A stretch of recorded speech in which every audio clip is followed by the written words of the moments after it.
Joshua Treadway. We're heading up to Missouri to hunt with my good friend Bo at the hunting grounds that I met at the Hunters Extravaganza several years ago. I was at the Texas Trophy Hunter Show in Houston and of course checking out all the booths, and I went by Bo's booth and got to talking to him, and he asked me if I was interested in buying a raffle ticket for a hunt at his place in Missouri, and I bought a few tickets, and a couple months later I was going down the road working and my phone rang, didn't really recognize the number. I picked it up and it was Bo calling me to inform me that I had won the raffle, so that was my first trip here. Yeah, the hunting grounds is a nice place to hunt. I mean, it's, you know, the terrain out here is a lot more undulating than you would imagine for Missouri. We're in the Ozark Mountains, so when you get here, it's not at all what I was expecting the first time. The elevation change out here is really crazy for being in Missouri. It's not something that I would have ever pictured here. If you're here at the right time, the rut's a really special time here. You get to see a lot of deer chasing and fighting and all that good stuff. It's everything you'd want out of a whitetail experience. Just got to Missouri, getting everything unloaded for the weekend. Just met with the guys up here. I think we're gonna get our guns sighted in and maybe go look around a little bit and see if we can find a place to hunt in the morning. So the first morning we headed out, pretty excited to get out in the woods. We chose a box blind the first morning. We didn't see a whole lot of deer the first morning. We saw some does, a few smaller bucks chasing, nothing we were really interested in. With the lack of movement, we knew it was time. We better check some trail cameras and see if we could find an area that they were using more and maybe get some pop-up blinds out, get them brushed in some good areas that we were trying to find some travel corridors. We are going to go and attempt to find us a spot to put a ground blind, see if we can't find a place they're moving around at. We didn't have much luck sitting a box blind this morning. Let's see if we can't find a spot they're moving. We got a big scrape right here. You see they kind of break the branches off and mark it up. We know there's a couple of big bucks using this, and there's a couple more that go down this little road here. They come off of this ridge down the straw through all this timber, and they come down through this bottom and go to some other fields to feed after they stop here. So we're gonna try to get them as they come off the ridge before they get across here. It'll have to be kind of a quick deal, but I think that we can possibly get it done if they come and give us enough time from the top. So we're gonna check it out and try here tonight and see what happens.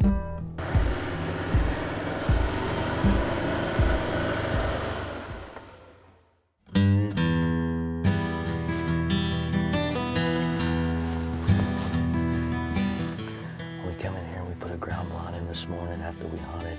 We got a little better spot, I think. We kind of know where the deer are moving. I've switched guns, got the swagger sticks put on this gun. That way we don't have to get the barrel all the way out the window, because if they do come in here, they're gonna be right up on top of us really fast. So we're probably not gonna have a long time to shoot, and I don't want anything sticking out of the blind. So I think we're in a pretty good spot. We want some deer moving through here, and we'll see what happens.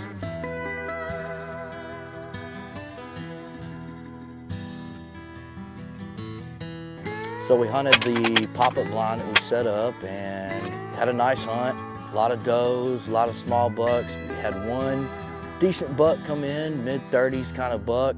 Just not what we were looking for, not a mature buck, a little on the small side for Missouri, you know, as far as body size went. So we gave him a pass and decided to maybe look for another area.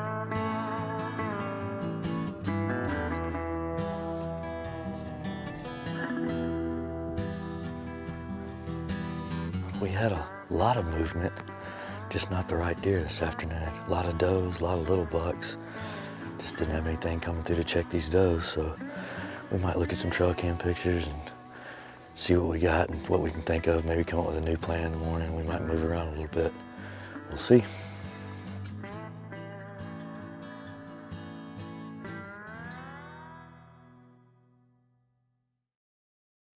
This segment of Trophy Hunters TV is brought to you by Swagger Bipods, the bipod with moves.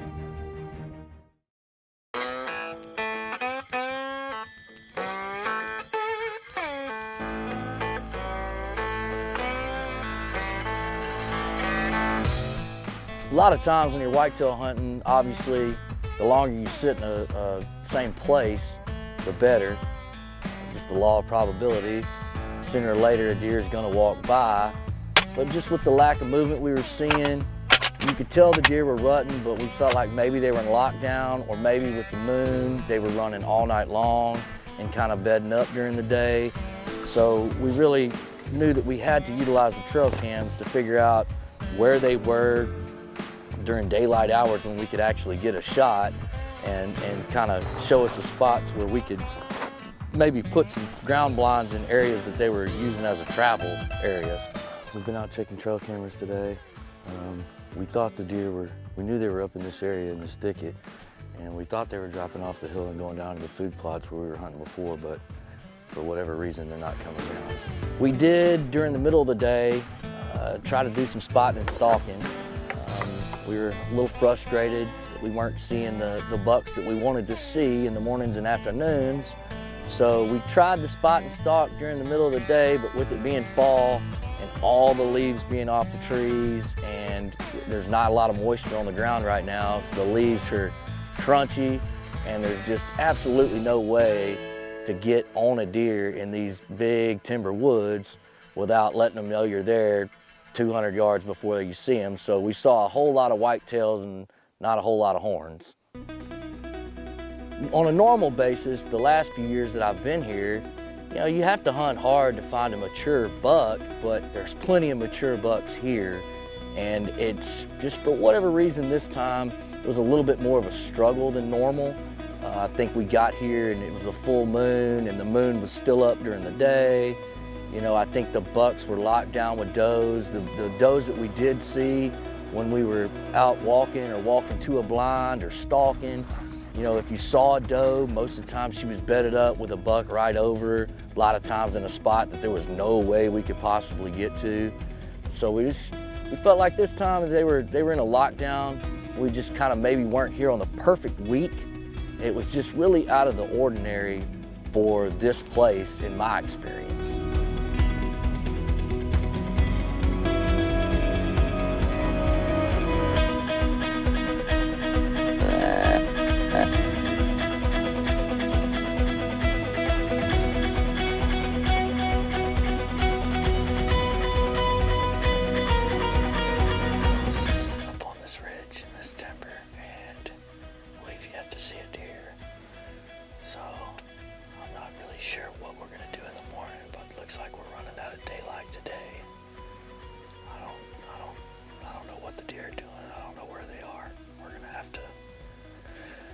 Back and maybe look at some trail camera photos and figure out a new plan for tomorrow.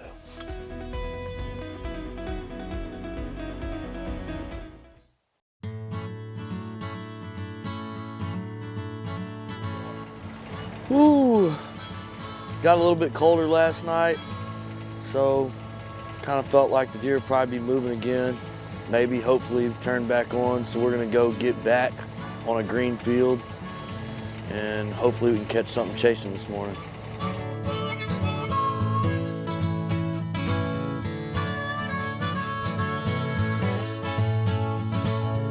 That morning we were really excited before we went out to hunt. We had breakfast and we felt like we had a really good plan.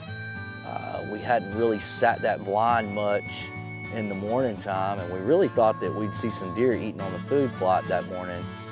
But we had a farmer's dog that had other ideas, and he barked off in the distance all morning long, probably the first hour and a half of the hunt. And I don't know if that had anything to do with it or if they had been up running all night. I really don't know, but that morning all we were able to see was just a few does and one buck that, had very nice, rack, good looking deer. It's gonna be something special in the future, but just not what we were looking for. Probably a 2.5 and 3-year-old deer. Good buck that came by. He'll be a really nice, big buck.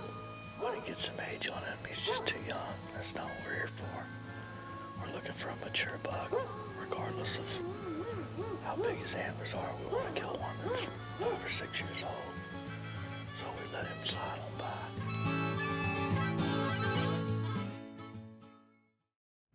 This segment is provided by Big and J. The aroma is super strong, the range is super long.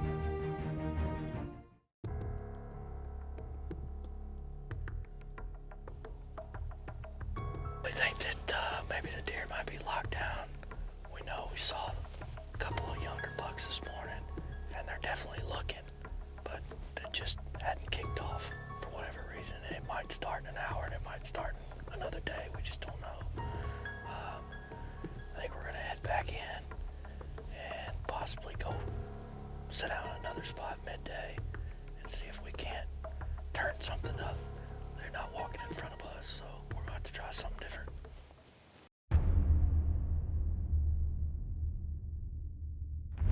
The pop-up blinds just weren't working out. We had tons and tons of trail cam pictures that we went through, and we knew the deer were there, but we just couldn't catch them. We were in the wrong place at the right time, I guess, every single time. We just couldn't find the deer.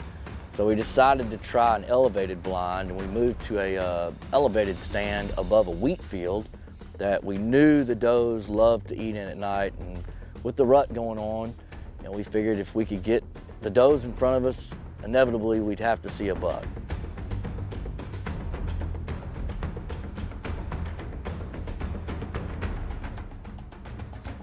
The food plot actually turned out to be a good choice. Sure enough, we had a really nice 9-point come out, split G2, big bases, the kind of deer you dream about, but we went back and forth talking about the age on him, and we just didn't feel like he was an old enough deer to shoot. They try to shoot mature bucks here, and we were right on the fence about it and just decided that he wasn't for us.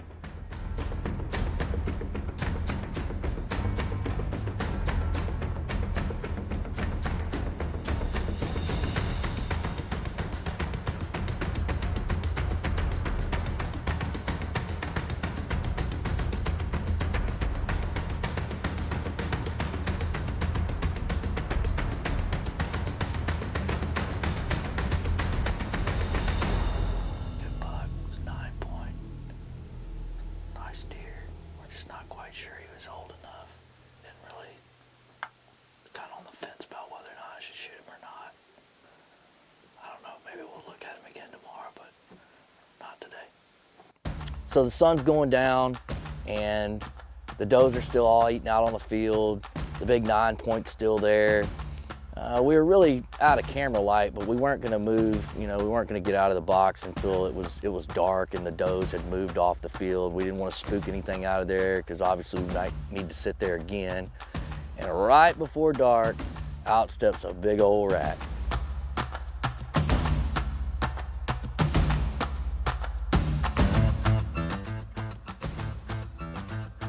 He only gave us 2 or 3 seconds to judge him for his age, and he just blew past us chasing a doe, and I'm thinking to myself, well, I may have missed my only opportunity.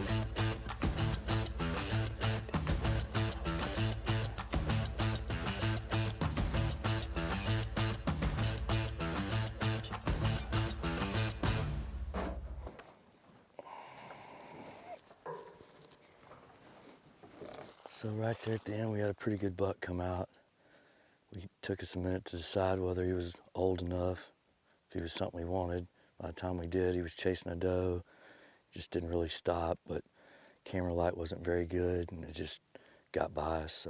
But that's one we definitely hope we'll see in the morning, maybe. We went back to the lodge after the hunt and talked to Bo and kind of reviewed our camera footage, and he did reassure us that that buck was in the age class that we do want to shoot. So, I'm kicking myself a little bit that even though the camera light was low, that maybe I didn't try to take that shot anyway, and hoping, that I'd get another chance at him. And here we go right here, boom. We need to be there in the morning.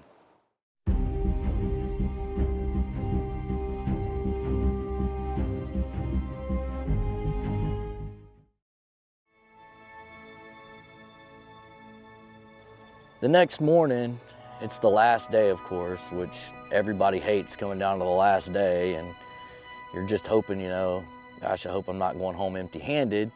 But we felt like the blind that we had been in, where we saw the shooter, was probably the best place to go back to. We felt like he's probably in that area. So went in there with really high hopes in the morning, and nothing. The hunt, it's dwindling down. We don't have a whole lot of time left. It's midday. So we just decided, it's, 4th and long time. And instead of working travel corridors and food plots and all that stuff, we just took off, went straight towards their bed.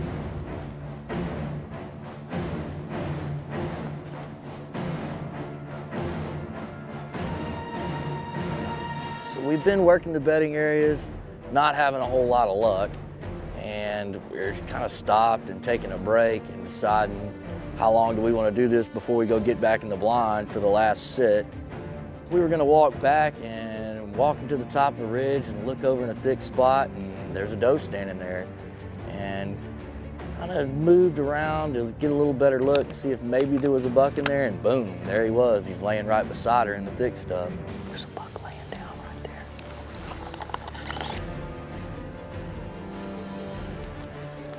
He's definitely not leaving her. He's with her. He's not going anywhere. So we made a quick move around to the end of this little piece of timber. And I'm just waiting for him to stand up, and he read the script, stood right up, and I had it on him, and then bam, he turns around and walks directly away from me. I got no shot.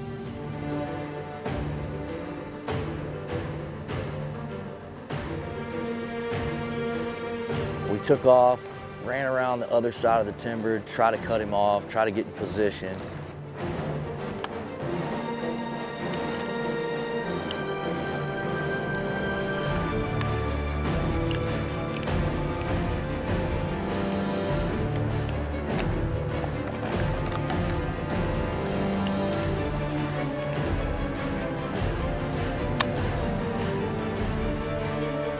So I got the swagger sticks ready, and I put the crosshairs on him.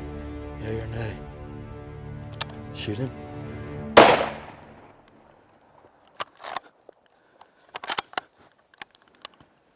Got a good trigger pull, squeezed the trigger, he threw out a big mule kick, started going downhill through the timber. So, you know, that's always a good sign, but, you know, you want to see him fall until you got your hands on him. You know, you're always worried a little bit. He's hit good. So we shot the buck up here on the top of this draw. We've been following him down the side here. It looks like he's bleeding really good. Hasn't gone too far, maybe 100 yards. We're gonna keep following the blood though, because it's a pretty good trail. See where it goes. So we worked down through the timber, down to the creek, and you know, we had a really good blood trail to follow, and it looked like he tried to go to the creek, go to the water and get across it, and he just didn't make it. He was tangled up in some big tree roots right on the edge of the creek. Good Lord of mercy. It was a great feeling when I saw the deer laying by the creek. You know, we had really worked hard this week. We had had some hard luck. We had really had to grind it out. And you know, when I came down the hill and saw him laying there, huge body, really pretty rack, my biggest deer ever. It was just a really good end to the week, you know, a really good end to the story. We had worked really hard for something, and it was great to see him laying there. Oh, we've been here for almost a week. We got here, we thought the deer were supposed to be rutting. They kind of were, we thought, then they kind of weren't. We really just didn't know what they were doing. It's been really slow. We've only seen a few bucks. We've actually only seen, this is only the second mature buck we've seen. Pretty sure this is the buck that we saw last night when we were running out of camera light. Notice this G4s broke off. I think this is the same buck that we had come in last night that we just couldn't decide whether he was mature, couldn't decide whether he was a shooter until it was too late and we were just out of camera light. I have no idea what this deer scores. I could care less. I know he's got to be my biggest deer. This is a giant Missouri buck. I'm really happy to have him. You know, actually, I'd never, ever probably taken a buck of this caliber unless I'd started going to the Hunter Extravaganza show and met old Bo and won that first raffle and started coming here. Beautiful deer. Got these split brow tines. Got this big extra point here. Broke something off. This was broke off when we saw him before. I think he may have broke this off. Just a beautiful deer. Guess he's a 13 all total. Pretty nice deer.